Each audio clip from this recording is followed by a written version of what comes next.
Bonjour ou bonsoir à tous les amis, j'espère que vous allez bien malgré la défaite des Lions indomptables. Ah, ça y est, une défaite.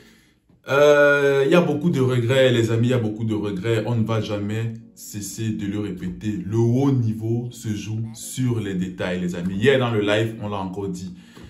Le haut niveau se joue sur les détails. Si tu as ta demi-occasion, il faut à tout prix la concrétiser. Ouais. Donc, on se retrouve donc pour faire le débrief du match entre la Suisse et le Cameroun. Victoire 1-0 de la Suisse face au Cameroun. But de Brel Mbolo, l'un de nos frères, de nos fils, qui tue le Cameroun dans un moment où la Suisse a fait preuve de réalisme. Voilà les amis, on se retrouve donc pour ce débrief, vous l'aurez donc compris.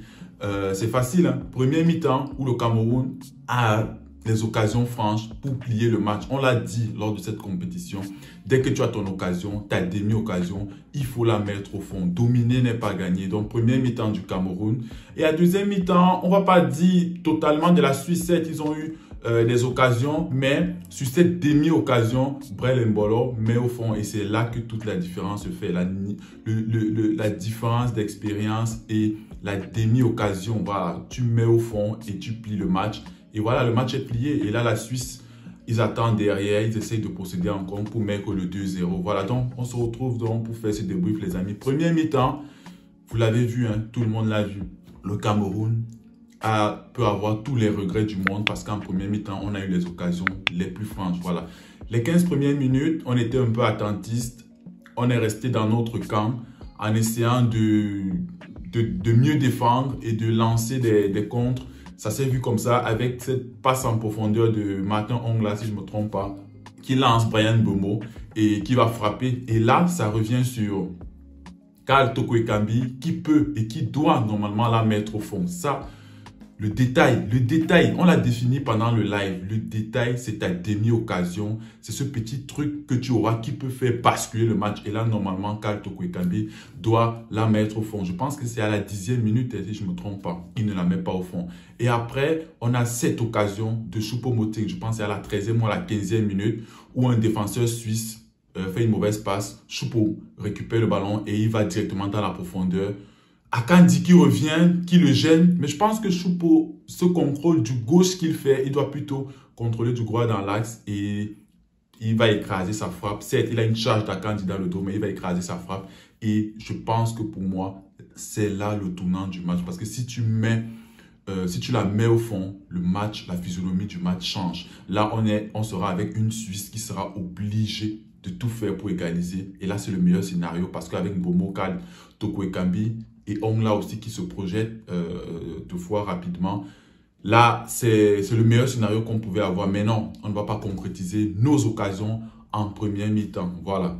Deuxième mi-temps, à la 48e minute, on a ce but de Mbolo qui va marquer, qui ne va pas jubiler par respect pour son pays natal. Il est né au Cameroun, voilà, avant de s'envoler pour la Suisse. Mais là, sur cette occasion, il y a un problème de communication. Brel Mbolo fait un appel contre appel, faux appel.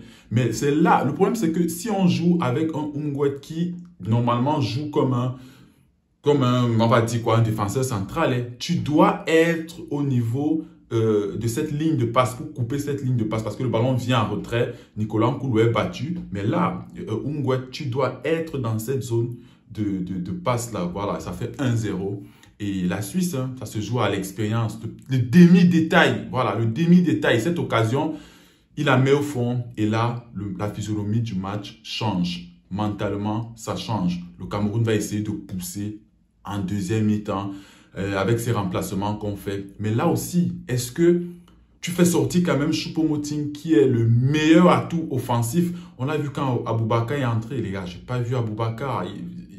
C'est difficile, c'est dur. Hein? Est-ce que c'était pas mieux de laisser Choupo et Aboubakar et tenter le tout pour le tout, même en injectant un Samer? Voilà, là on peut tout, avec des si, on peut refaire le monde, mais là, on n'a pas marqué. Et voilà, le match se termine 1-0. Il y a beaucoup de choses, Mais c'est un match qui laisse place à beaucoup de regrets parce qu'en première mi-temps, on a eu tout ce qu'il fallait pour au moins marquer ce but. C'est des scénarios qui se répètent. On l'a vu avec le Sénégal, dominer n'est pas gagné. Le football de haut niveau se joue sur les détails. C'est quoi le détail? Le détail, c'est ce petit truc qui va te faire basculer ce match. Voilà, Karl Toko-Ekambi, avec ce détail, pouvait marquer. Choupo-Moting, avec ce détail, pouvait marquer. Il y a eu beaucoup d'autres scénarios où on a pêché aussi en défense.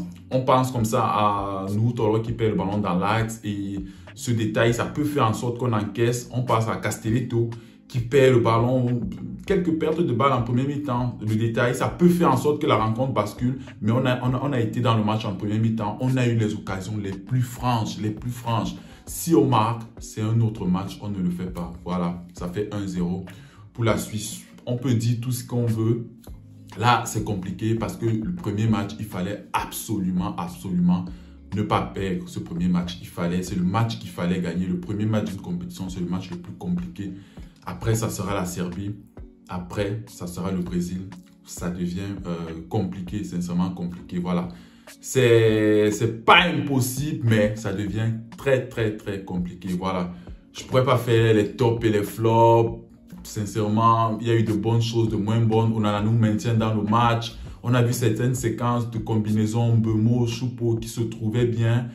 Voilà, il y a beaucoup de choses qu'on pourrait dire. Dites-moi ce que vous avez vu en commentaire, ce que vous avez aimé, ce que vous n'avez pas aimé. Peut-être le live sortira après cette vidéo ou alors le soir pour notre bénétariat habituel. Voilà, beaucoup de regrets, les amis. C'est ça, le haut niveau, on va le répéter à chaque fois, ça se joue sur les détails. Une prestation pas médiocre, hein, c'est ça même qui fait encore le plus mal, c'est ça qui donne encore plus de regrets. Une prestation pas médiocre, mais il manquait ce truc-là, il manquait ce but, voilà, pour changer la physionomie du match.